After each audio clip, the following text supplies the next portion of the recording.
What is up, Honey Badger Nation? This is John Kitchens, and this is episode 102 of Expert Mentors Live. Super excited for today's episode. We've got my very dear friend, Mr. Kevin Schumacher, back on with us, and we're going to dive into how to build a successful team in a changing market. So, Kev, man, say hello to the Honey Badger Nation. Hey, Honey Badgers, how are you guys? Hope everyone is staying safe and getting back out there and getting ready to take advantage of the opportunities in the market. As always, John, I appreciate you having me on and always valued our friendship and relationship. And I'm hoping I can bring some value to everybody today. I know you will, without a doubt. And we were talking before we went live here. You know, you were back on in the early episodes of this Expert Mentor series that we've been doing here for a couple of years. Is actually episode 22. And you're just joking. You're like, what the hell did we even talk about? Right. We talked agent attraction. I know we talked agent attraction, and you know, man, a lot has happened over that period of time. But for the folks, you know, our group, I bet at that time inside of the Honey Badger group, I bet we had maybe 600 at that time. Wow. And we're almost at 4,000 now. So there's quite a few Honey Badgers out there that they're probably not familiar with you. So give everybody a little context, a little background, and a little bit of information about yourself. No, absolutely. So this is my 27th year in real estate. And when I joined back in 1994, I actually I grew up in Western Kansas, and I moved to Colorado, and I didn't know anybody. And my uncle was a real estate agent. And he said, "Hey, Kevin, come on over and come work for me because you can be my buyer's agent." Well, I don't even think they had buyer's agents back then, and we didn't know what the hell we were doing. But I trusted him, and it all worked out just great. But you know, I moved into a market where I knew nobody except him, so I had to learn really fast as far as different strategies and techniques and what to do, because I couldn't just call up all my high school or college buddies or I had family all over the place, because it was just me and him. So fast forwarding, I was with Remax. I was with Remax for 25 years. And we were franchise owners for 12 of those years. And then we sold, and he retired, and I continued to grow and build my team. I've been with you guys back in the day, Ken DeReese, since 2008 or 9. Back when there was, I think the first event I went to, there was maybe like 50, 60 of us in the room or something like that. Yeah. It was one that Craig Goldschwaller, I can't pronounce his, I always screw up the last name. Or Chad. Yeah. He comes running in the room at 7:30 screaming like, his hair's on fire and stuff. And that's how the whole event started. And sat next to Jeff Cook back in the day when he sold 54 homes that year. Then fast forwarding, 2012, we started coaching with you, and so a lot of things have changed. And when I look back this year, you and I have talked a lot about, what's worked and what's not worked. And I really go back to profitability, and I look at 2015 and 16 were probably my most profitable years. And it was really about, the focus then was the net. And I go back, to 2002, 3, 4, and 5, when we were building our team. And when I was still business partners with my uncle, our team, we were closing about 300, and I think our biggest year was 356 transactions. And we had, a large team, and we were doing a lot of deals, but our net just sucked. We had just a ton of overhead, and we just that wasn't our focus, because you don't know what you don't know. And so, at the beginning of 2020, and even in December, as we were just really looking and dialing into things, we're like, how can we go back to that profitability piece? And so when I in 2017, when I was introduced to the EXP model, we sat in that room in Dallas, with you guys, and when everyone was looking at making that change and that transition, that was back when I was approached to partner with Terrell Davis, and we had the Terrell Davis. We were just getting ready to launch the Terrell Davis group.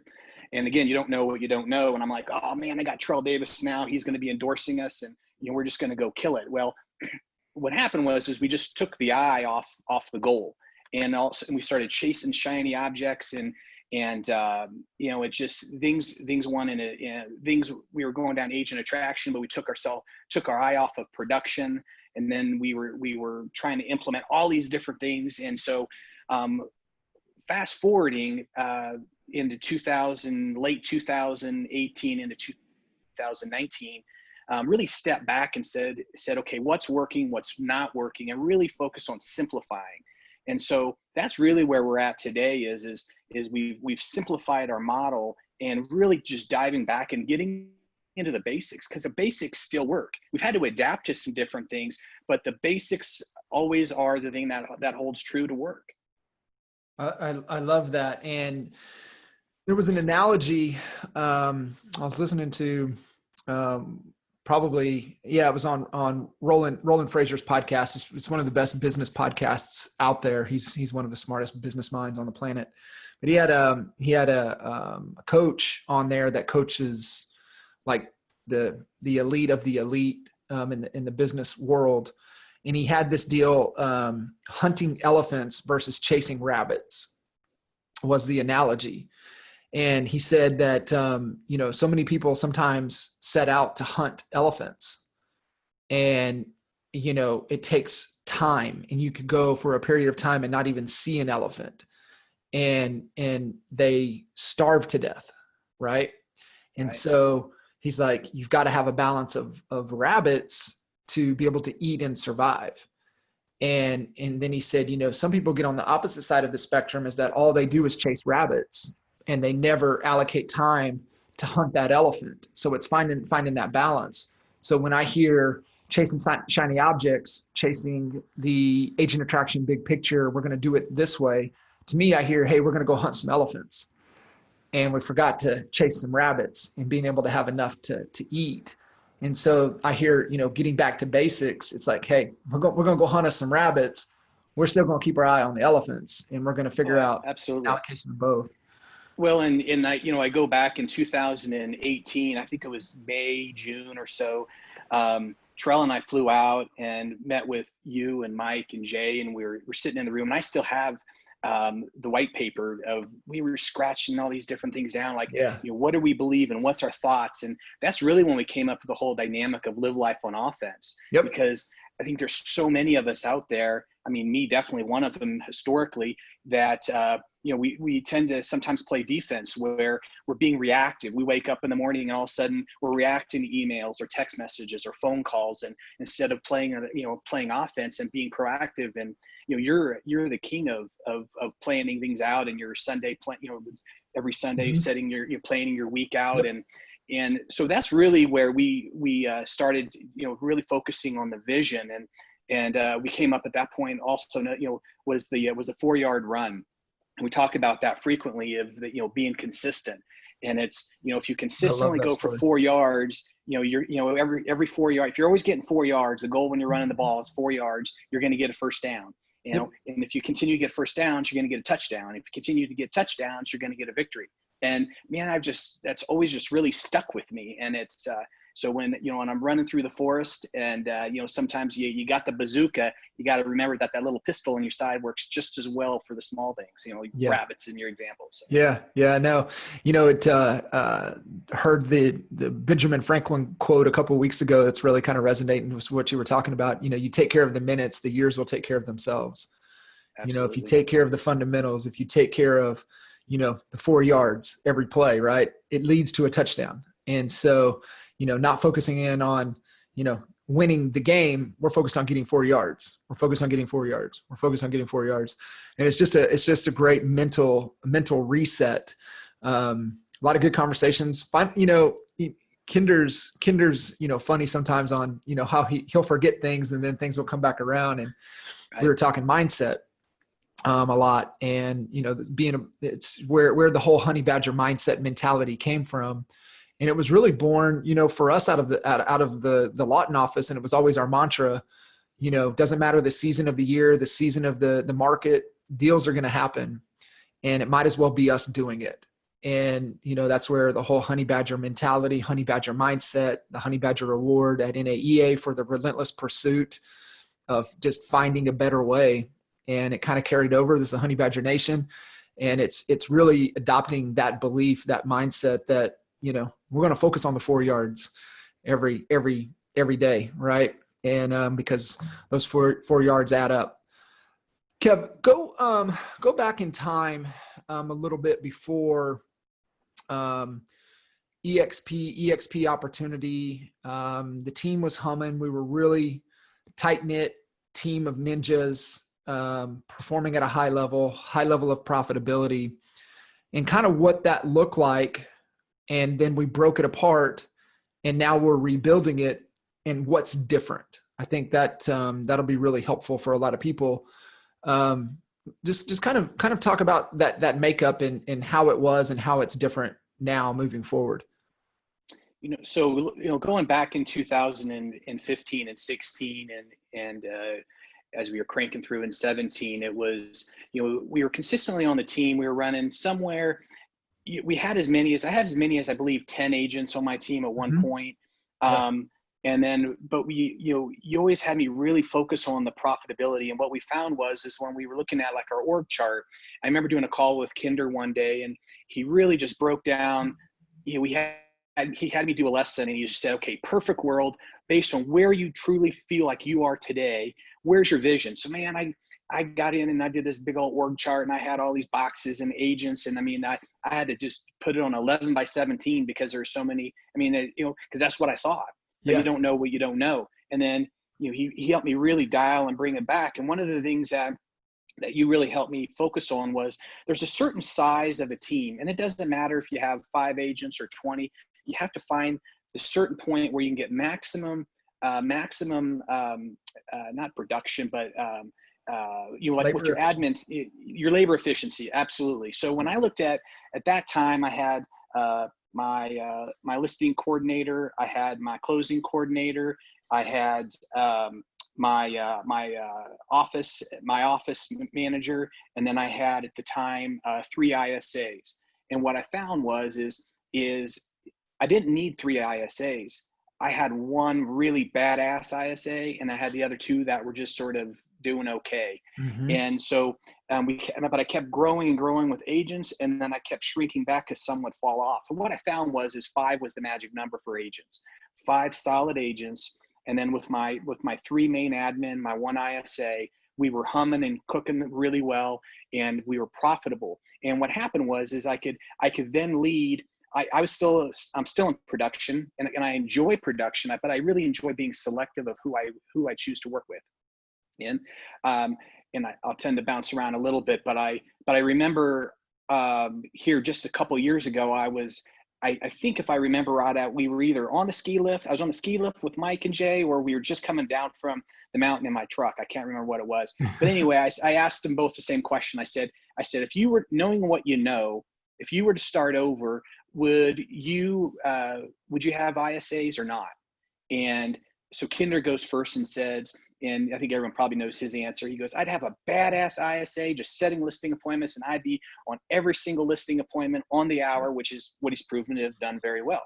And then I'm like, okay, I got it. And I agree. Then Reese answers, and he goes, I'd be the ISA. I'd be that badass ISA setting these high quality appointments, and then having all my agents go on these high qualified appointments, so I can go ahead and set appointments on my lawn chair eating nachos at the lake. So what's the answer? It's really what you're good at, what's your highest skill set. And that's where I had to really look at myself and look in the mirror and go, what's my highest skill set? And that's really leading people, but also leading by example. So when we go into running at a high level, it was the rhythm. We did our morning huddle calls. I had a weekly one-on-one rhythm meeting with all of the agents, the staff. But we also were very consistent with all of our communication. People knew what the goal was. We have our core values right on the wall, and they look at it. And so on a one-on-one meeting, if we're having a conversation and it's going a little sideways, we just look at our core values and are we truly in line with all these core values? And sometimes we weren't, and then we revisited, and we now have alignment. And so you look at that environment, and we had brick and mortar at the time, And so we look at that alignment every day. Everybody was in the office, and everybody showed up. We had face-to-face meetings. So we had leads coming in, but also we had so many leads coming in that we sort of got to the point where we were a little wasteful. And at times you're not following up on conversion. You're following up on whatever the hottest leads in the hopper, because there's plenty coming. Right. 100%. So, knowing that, I mean, it's a great point, identify your strengths, right? We know Mike's wired differently, and he loves getting on the phones. Kinder's the opposite, right? He'll call you, but if he don't, I mean, he would prefer not to. He's fantastic presentation face to face. So being clear with what your strengths are, and then, remembering that it's a creative world, and how do you design this structure that is going to support and hit your goals. I think, that, for you, Kev, it was like, hey, we got to refocus and get back on profitability. So what's that goal? And I think that's where a lot of people miss, is they start to try to build this team, but they don't understand what the goal is, because you can't build the team until you know the goal. What's the goal? What does the team have to look like in order to hit the goal? That's, right things, right order, and being able to build it that way. Right. And strategically through this, we made you made a phenomenal key hire that I think is a game changer, has been a game changer for you, and will continue to be that game changer moving forward, by making the hire with Jordan. Absolutely. And when you look at a couple of thoughts on that is I made some notes on the hiring process, and you guys have always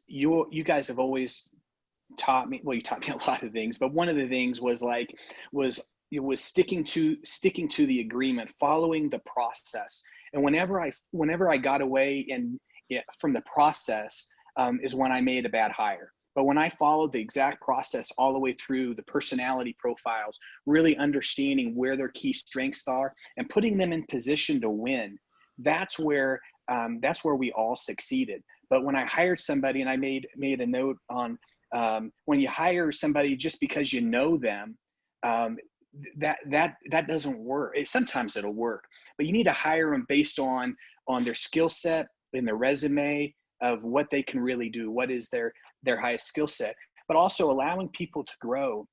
And I look at Jordan, I look at Tanya. They've both been with me for a long time, and we spend time talking about it. Each year we're talking about where their goals are, where they want to go, because I want them to grow. I want to grow together. Otherwise, we're starting over individually, and that's not where we want to go. So I feel like that communication has been key for all of us to grow together. One of the things you'd mentioned on really understanding like where you want to go, I had to, when my uncle and I, when he retired and I started to rebuild the team, I remember my first hire, and Wally was my coach at the time. I hired this gal. I knew her through a friend, and she was my admin, but she wanted to sell. Her strength is the admin side, but her desire to make more money, and her goal was beyond what an admin could make, at least with her skill set. So we layered in the sales side. And Wally's like, Kevin, that's a big mistake. He's like, because she's going to gravitate to the admin side where her skill set is, but she's always going to talk about the desire to make more money selling. So you'll give her sales opportunities, but she's not going to be able to fulfill that because that's not where her skill set is today. And that was a real big aha, is keeping them in the lane of where they need to be. I'll use Tanya as an example, and I joke and laugh at her with this, but she's a very high S and she's a very high C, but like a 99 S. And so I'm like, Tanya, if I asked you, if you showed me 100 homes and I asked you, and she's our client closing coordinator for those that don't know, I said, if you showed me 100 homes and I came to you and said, Tanya, if you show me 100 more homes, I promise I'll buy something. Will you do that for me, please? I'd be like, okay. So you're like, that's yeah, her skill set. She's a pleaser, and that's why everyone loves her. But yeah. She's not gonna. That's not profitable if we're relying on her to make the sales. You've So, been hiring so we her lane. really, absolutely. So we've really been very diligent on making sure that we keep people in their lanes. And we have got off it a little bit. I remember when we hired Matthew, and Matthew was with us for 8 or 9 years, and Matthew was a high S and a high C. And Wally told me not to hire him. He's like, he has minimal D in him, and he doesn't have that driver piece. And I'm like, well, I have to hire him because his wife has been a family friend forever, and she was an agent for me. And Wally's like, he will never survive unless his why is big enough and you show him where his weaknesses are and where he needs to improve. And we talked a lot about it. He worked extremely hard, and he was a total rock star for us for a long time. Yeah. That just goes to show, anybody can do anything. And the disc profile just really helps us understand where they're going to be the most energized, right? So like Tanya being an off the chart S and C, she could go make sales, but she's going to be exhausted at the end of the day, right? Where she's in her lane, her energy, her flow is doing what she's doing.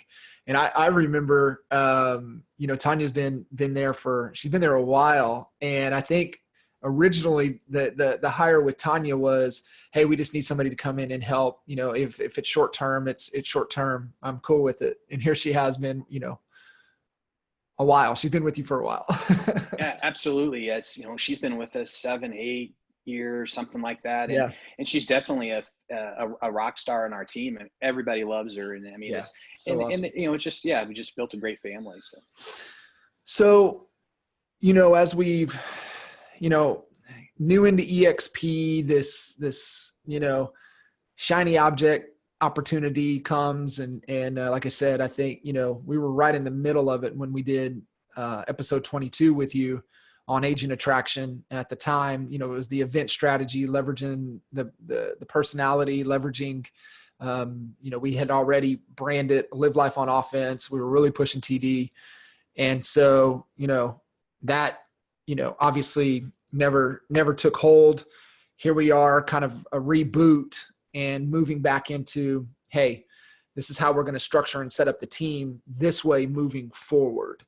And, been aggressive on the hiring side with agents, going from just you, Jordan and Tanya to what are we up to, about 5 or 6 headcount on the team right now? Yeah. So we're at 6. So, and we're just onboarding right now. And so we have a couple of new agents, two that are just finishing up the test, their license. One Okay. that's getting ready to take the test, and then 3 right now that are official. And so we're building that back up because I'm going back to my focus of profitability, and I'm going back to where were we the most profitable and how can we grow. And I think lessons learned looking back in 2018. We partnered with there's 119 people in our organization in that 12 months. So we grew quickly. But again, I took my eye off of the team, and then the team some of them went to partner and some of them made other choices. Right. So I really had to get clear on what model and what really made the most sense. And what I'm passionate about is just helping agents grow. And that's really where my focus has been, is really putting a lot into the training side and helping agents grow. So so far our focus has been growing the team. We've been fortunate to partner with a lot of really good, strong agents as well, but definitely back in production. I love it. So let's talk a little bit about let's kind of go through hiring and kind of what you're doing with the agents and that process. I think there's some really good nuggets for folks listening in, and the determination, hey, are you a good fit for the team, or are you just to be a better fit to be a partner? And then I would like to transition in a little bit and give some key takeaways on the onboarding process and what that looks like as we start to set them up for success.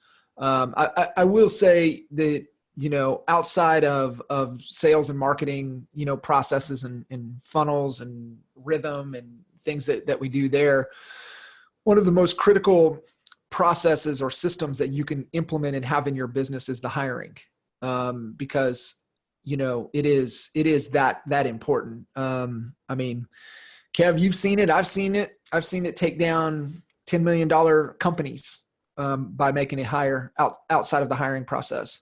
It is so critical that you have it and you follow it. If not, it'll come back. It's the whole skipping steps only presents the illusion of speed.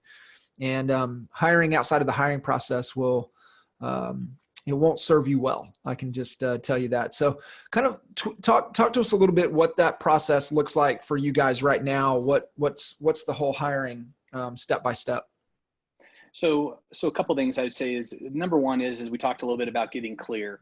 Are you looking for help, or are you looking for more sales? And that's so you really are clear on who you're going to hire. So if you're an individual agent, you're wanting to grow, and there's not a right or wrong. It depends on your skill set. But if you're an individual agent and you're needing more sales, then maybe you step out and you do the contract to close coordinator. Like through SkySlope, they offer those services, but it's and you bring on the agent. Or if you're just a badass salesperson, but you're just getting lost in the weeds, then that first hire needs to be an admin. So you really just getting clear on that. And then once you start building that, so for me, it was the admin. I was good at sales, but I needed help. So I hired the admin, and then we started to build the team. So for us we had to try to figure out how do we find like-minded people. And so you have a choice of going after just any agent that's out there or new. We typically hire new agents, and I'm not opposed to hiring existing agents at all. But in general, if you hire new agents, they have no bad habits. Now it's a little bit more work, but if you have the right process and the system in place, they're going to be successful. So that's the approach that we take. Is we typically we ran a lot. We've used Indeed in the past. We currently are using WiseHire. They have the whole disc profile piece built into it. So we run multiple ads through them. So I would say, do you want me to dive into that process? Yeah, I think I want to emphasize one key point that you said there. Hey, we focus on newer agents, either need to get licensed or just got licensed. And I think that also ties back to your model, right? It ties back to the model. And when we say model, it's monetization, right? How are we going to get compensated? And what's our promise? What are we going to deliver? What can we deliver? And so what is that worth in trade?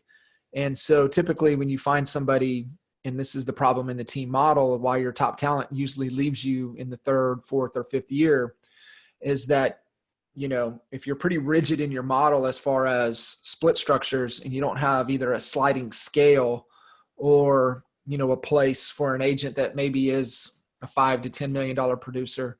That's the beauty. Why I love EXP is because you have a place where they can land and you can still work together. So, I think for you made that decision. Hey, here's our model, and this is, who we need to fit the model based upon what we're trying to accomplish. Yeah. So I could break that down a little bit if you want.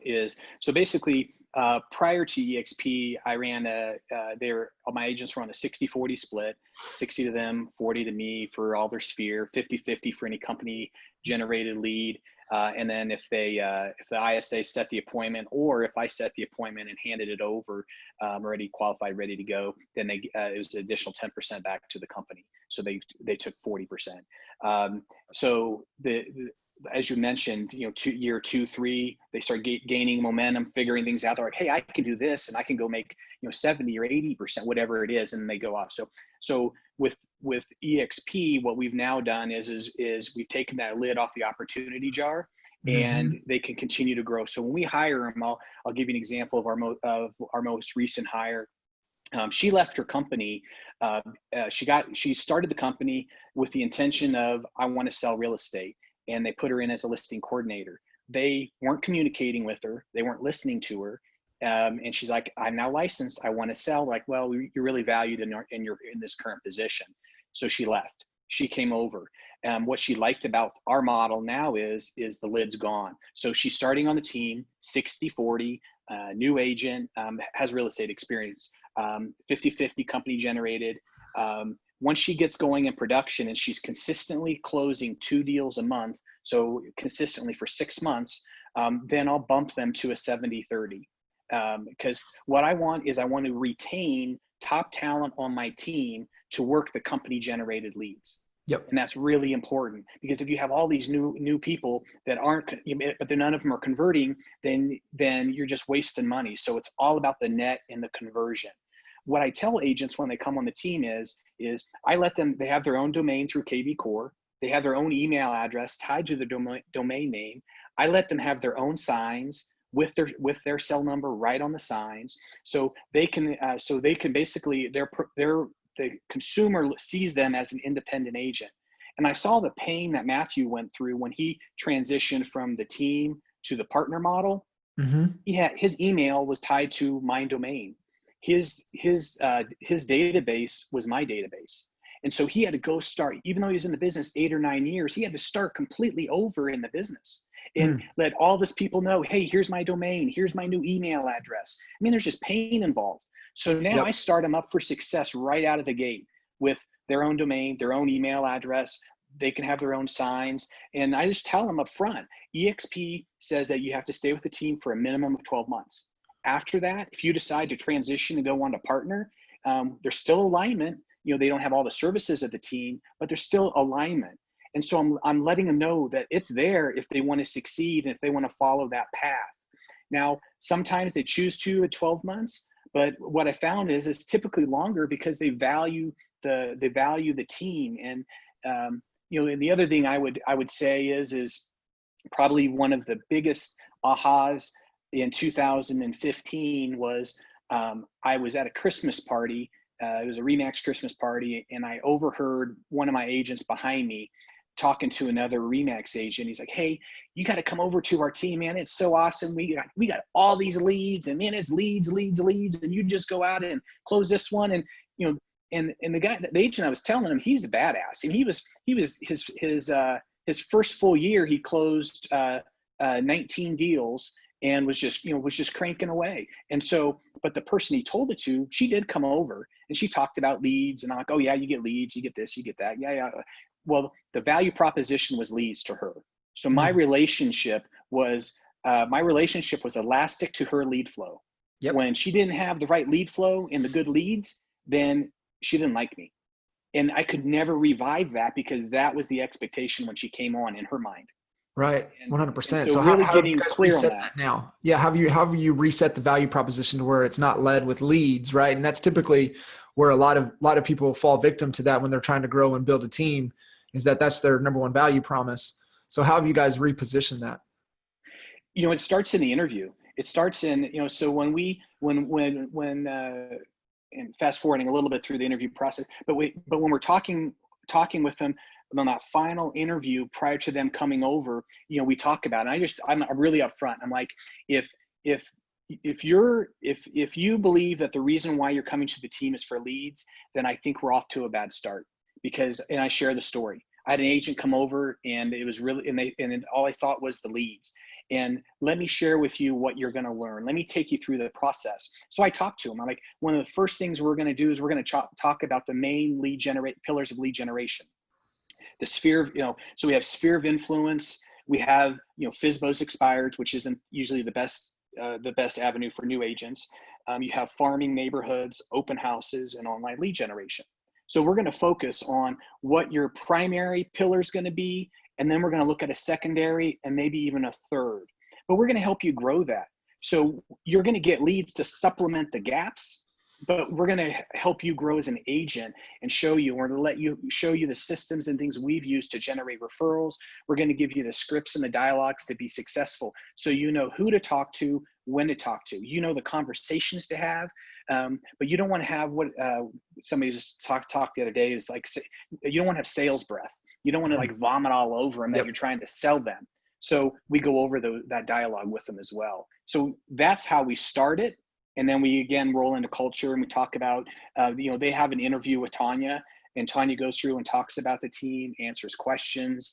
And I'm the last person through the interview process. But there's a lot of pieces that come out of the interview process. So that way, when I have the conversation, I can ask questions in a little different way, based on how they went through the process. I love it. And the process, what you guys have to understand is that, probability of success is extremely low if you bring somebody on without going through some sort of hiring process. The more of the things that you put in place, the higher probability of success. You're not going to get it right 100% of the time, but your probability of success is so much greater when you've got a proven process to bring and identify talent and bringing them on board the right way and setting them up for success. So Kev, kind of transition a little bit, what that, because I know that's one of the things that you guys are focused on is that onboarding piece for when a new agent comes on. Kind of talk everybody through, kind of the principles and kind of the goal and time frame of what they're doing when an agent comes on board. Sure. So I'll touch just a couple of quick things that really help us on the hiring process is, so one, they can go to joinkevinsteam.com. They'll see our page that with all of this on there, but they submit their application, they submit their resume, and they have to put, I think it's like rock star agent or something like that in the subject line. So we know how their attention to detail is. Now, if it's a sales position, I'm not going to sweat it if they don't follow it to the T, because maybe I wouldn't have done that. I'm good at sales, not following directions sometimes, but if so they submit the resume, and then after we go through the resume, then they have the disc profile. And after looking at that, this is the money card, is the application. We send them an application and we ask them to fill it out prior to their initial phone interview. And on that application, ask them real basic stuff. They ask like their top 3 weaknesses, their top 3 strengths. What would your past employer say as far as top weaknesses, top strengths? It also asks them like what time would you start in the ideal job position? What time would you end? What do you expect? What are you hoping to make? What is the least amount you will take? What are your hobbies? And so they're divulging this information that gives you, because their guard's way down. So some of the things that we've been able to unveil, if somebody puts 20,000, then that's probably we need to go much deeper, versus if they put, 500,000, something like that. So anyway, there's that. Then we do the phone interview, and then I do the final interview as well. Once they come on board and they start, what I found with real estate is, as many people know, there's so many shiny objects and squirrels out there. And so there's some great training pieces, but what happens is people dive into all of it, and then they start going in different directions, and they're not getting any sales. And so our number one goal is we have to get them successful and get somebody in their car quickly. So the number one thing they do is we have them get their email set up and their calendar. So then now all of a sudden their calendar's set up, they're linked to our training schedule. So now we have the schedule set for training. They're linked for the huddle calls and everything else. So there's no excuses for any of that. And then once the calendar's set up, then we go into the boot camp. I've been a huge fan of your guys' boot camp I've been to, I think 10 or 12, or I don't even know how many I've been to, but so we immerse them in the boot camp. And so they're required to go to your boot camp within the first 9 months of being on the team. And we have the videos that we show them in advance, but they have to go to a boot camp, a face-to-face boot camp in the first 9 months. It's the immersion. It is, and it really gets them into they understand the culture, they understand the background, the beliefs. They get to see the presentation. They get the buyer presentation. They understand the logic behind the scripts. They understand the building the relationship and all of the conversations involved with that. So that's really key. And then we go into role play. And so we're doing role play on a weekly basis. We're doing all of the role play, and they have to basically, per se, pass the test on role play before they get any leads, because I'm not going to allow them to practice on our new opportunities. And so once they go through there, and I'm doing role play with them many a times, I'll tee up an easy deal for them and get it so we can get somebody in the car. And then I'll go through and I'll talk to them about shortening the sales cycle.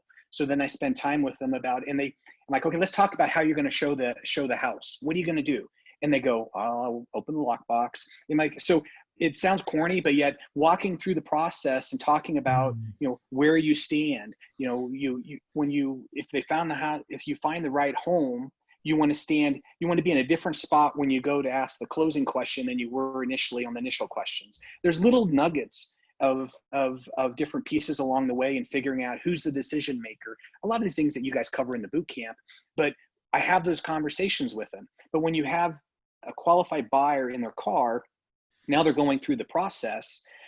They can then understand it. But I think sometimes we try to have them learn everything before they start anything, and they're just overwhelmed.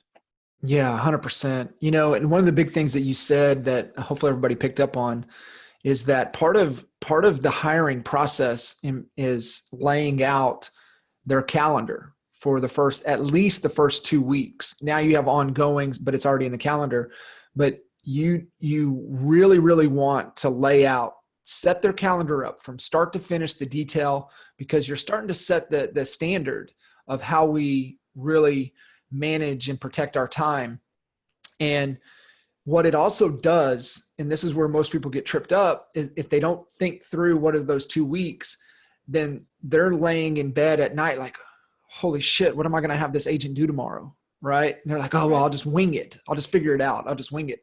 And that's not setting them up for success. So part of the hiring process is that, you lay out, roles and responsibilities, agreement, how you're going to measure success, what the comp structure looks like, getting that agreement. But you also have to go, okay, their first 2 weeks are going to look like this.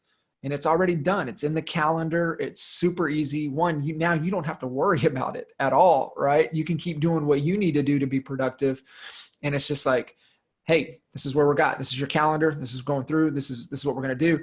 Plus, it also allows you to structure the time that when you're going to step in, and it's already in your calendar. You already know what you're going to do. So that's a huge get that you guys want to make sure. What Kev just shared is make sure you have their calendar set up for success.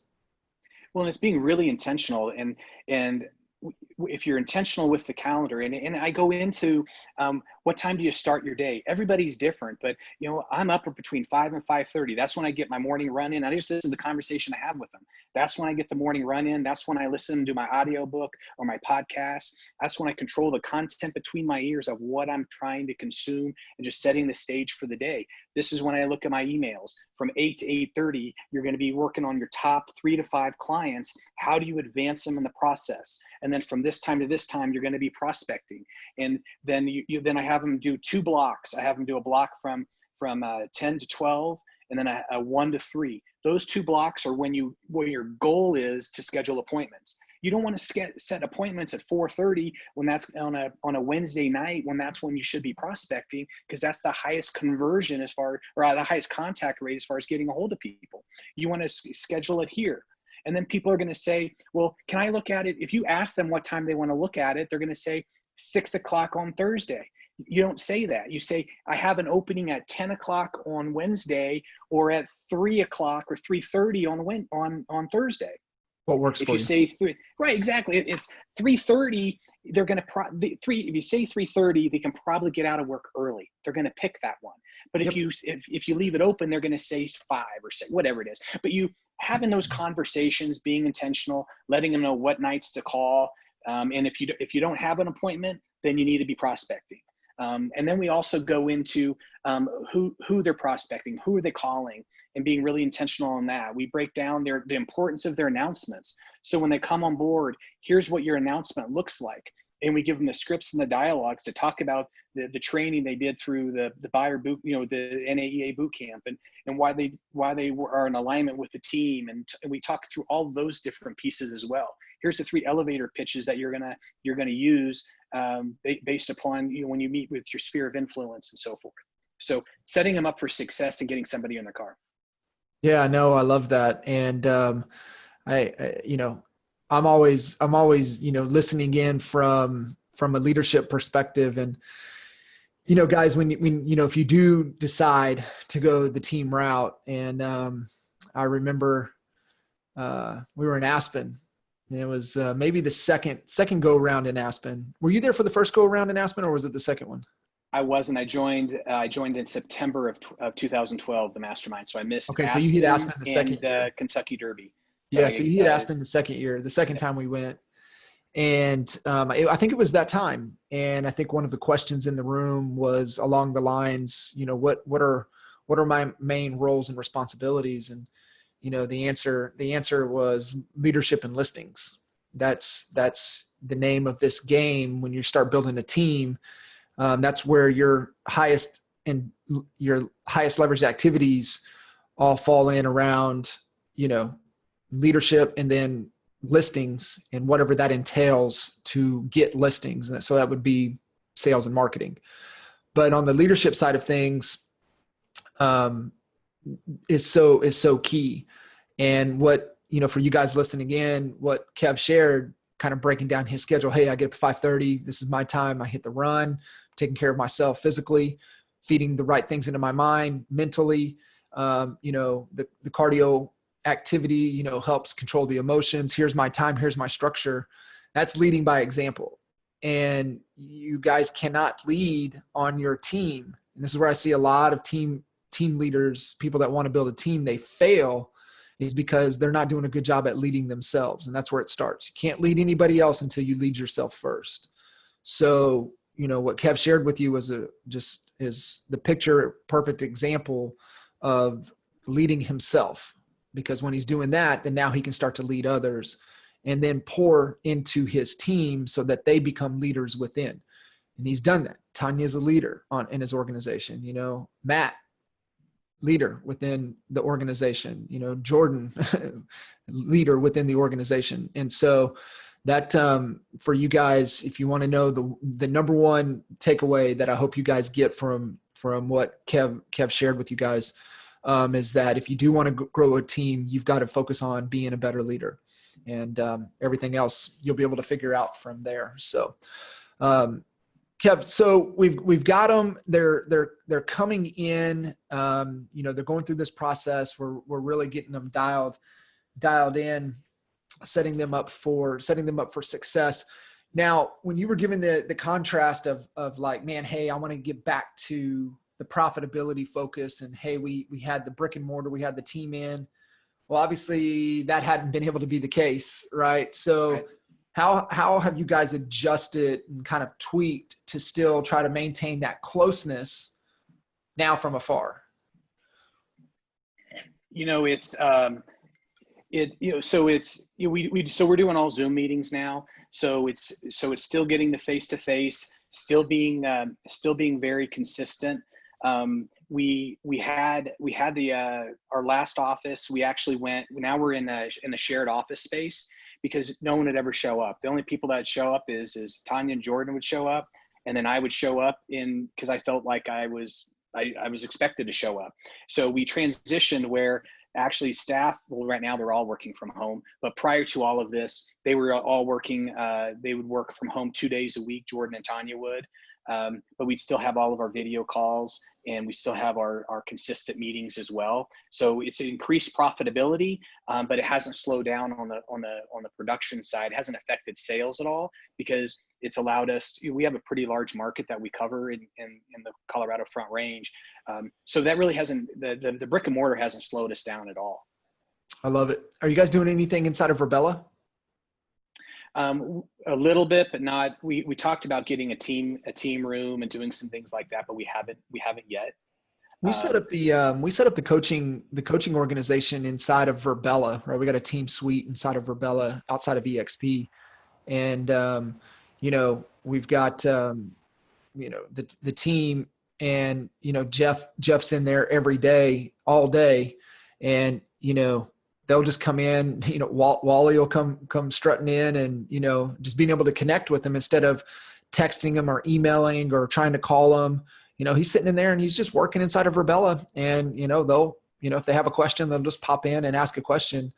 And it's pretty cool. It's pretty cool how, we're all over, the DFW Metroplex, but yet, we jump in at set times to where we connect. Now we still do this as much as we can.